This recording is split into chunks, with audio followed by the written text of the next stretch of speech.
જય માતાજી મિત્રો. મિત્રો, દરેક હિન્દુ એવું કહે છે કે અમે હિન્દુ છીએ, હિન્દુના દીકરા છીએ.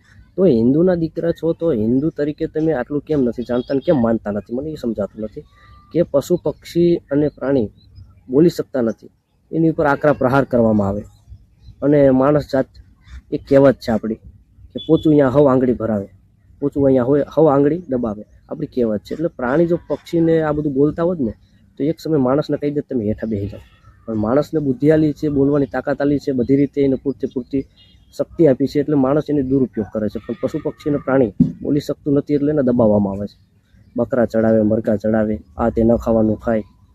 જો એ કદાચ બોલી શકતું હોત ને તો આ એઆઈથી બનેલો વિડીયો છે, પણ તમે જોઈને ચોંકી જશો. કદાચ આ રીતની ફરિયાદ આપણી ઉપર માણસ ઉપર કરે ને આ રીતના કાંઈ એવાહી કરત આપણી ઉપર. તમે જોઈ લો, એઆઈથી બનેલો છે, પણ સમજવા જેવો વિડીયો છે. જોઈ લો આગળ વિડીયો. जज साहब, महीनों तक मुझे अपने बच्चों की तरह पाला, खिलाया पिलाया।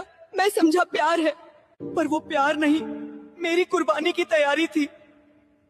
क्या मेरा कसूर सिर्फ मेरा स्वाद था जज साहब?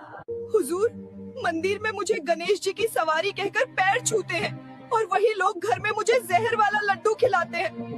ये कैसी भक्ति है जो चौखट बहालते ही कातिल बन जाती है? मुझे इंसाफ चाहिए जज साहब।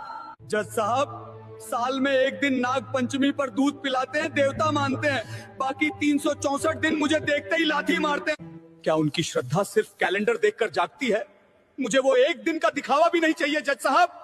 जज साहब, मैंने हर सुबह उन्हें उठाया, बादले में उन्होंने मुझे ही काट कर प्लेट में सजा दिया। वफादारी का यही इनाम है।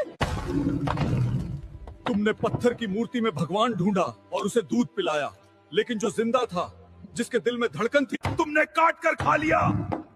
अगर तुम्हारा भगवान ये देख रहा है तो आज वो भी रो रहा होगा।